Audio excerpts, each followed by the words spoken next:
है जी घर का पिसा हुआ बेसन और इसके अंदर मामा ने जो ऐड की है सूखी मेथी और अभी इसमें शामिल करेंगे बहुत ही बारीक पिसे हुए प्याज, कटे हुए सॉरी, और पिसी हुई सब्ज़ मिर्चें।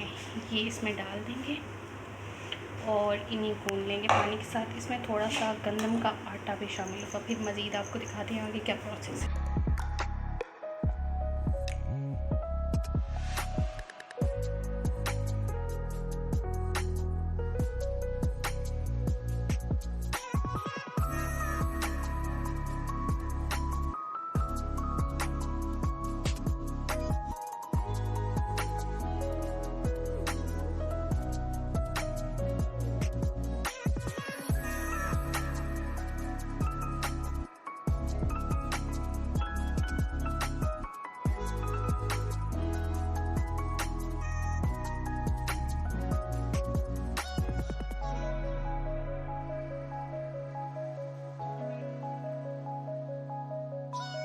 ये देखिए तंदूर जल रहा है, अभी इसके ऊपर बनेंगी बेसन वाली रोटियाँ।